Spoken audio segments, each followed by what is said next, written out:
This was a complex mission, quite literally rocket science. The sleek shape of Launcher One, the rocket it was hoped would boost Britain into the ranks of spacefaring nations. Cosmico is now on the runway taking off. But what's happened on past launches in America didn't happen this time. It looks to be a successful ignition. The rocket hit 11,000 miles per hour, but then its boosters misfired and it crashed back to Earth. Minutes later, back came the message, Nuki, we have a problem. Welcome back, everyone. It appears that Launcher One has suffered an anomaly which will prevent us from making orbit for this mission. Virgin Orbit is trying to work out what happened, but the spaceport proved rockets can be launched from a regional airport. One part of it didn't go to plan, but that hurts everybody. But at the same time, we're a licensed spaceport. We show that we can launch, and that's just so exciting for us because we know and we're ready to do it again. And we've learned so much from the experience, and we'll implement that into the next time that we go, and hopefully that will be, soon. Launcher One has two sections. The main first stage has an engine that takes the rocket to an altitude of around 50 miles. It then falls back to Earth, while a second stage engine ignites, lifting the payload of satellites to more than 100 miles. The engine then cuts out, with the rocket still climbing fast. It's at this point that something went wrong.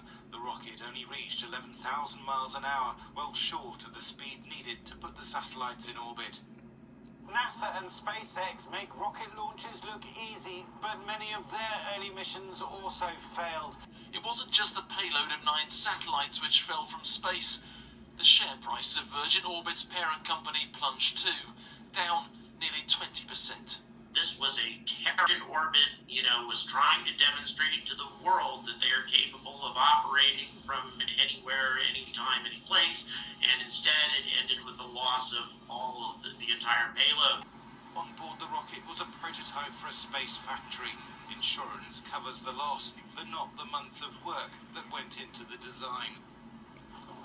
This would have been the first satellite launch in Europe, a commercial coup for the UK space. In fact, millions worth of hardware and research has been burnt up in the atmosphere over the Atlantic.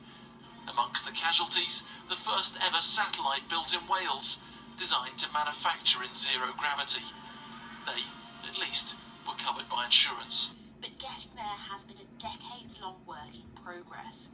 A plan to repurpose Blue Streak, a 1950s military missile as Britain's first launch vehicle, was shelved in the early 1970s. Black Arrow, the only British rocket to put a satellite into space, did so the same year, but from Australia. And while Helen Sharman and Tim Peake became the first Brits in space, they left Earth from foreign soil. But Britain's space industry remains undaunted, and others will be eyeing the prize spaceport Cornwall couldn't quite deliver. Vertical launches are being planned from sites in Scotland, and a thriving UK satellite industry worth £16 billion a year is demanding domestic launch sites. So while it's not to infinity and beyond quite yet, when, not if, might be the motto Britain's space pioneers will settle on for now. Well, I'm joined now in the studio by Dr. Anna Hogg, founder of Space Hub Yorkshire, which champions the space industry across the county. Thank you so much for coming in. You were watching the launch on your phone last night. What was going through your mind?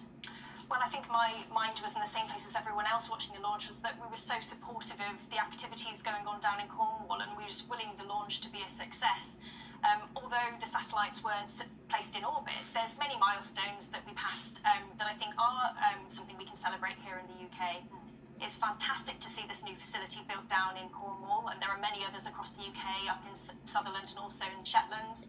And we've now got a rocket that was launched into space, although not quite into orbit, and so there's lots of hope for future launches from this site. I mean, UK is a world leader in space technology, and we've shown that through our ability to manufacture small satellites, which we do fantastically. I think we've got a space race in the UK that's going to be really exciting to follow. So internally as well as internally, yes, and globally as well. And so it will be great to see whether in Cornwall they've said that they will be launching again within the year from the UK and that site.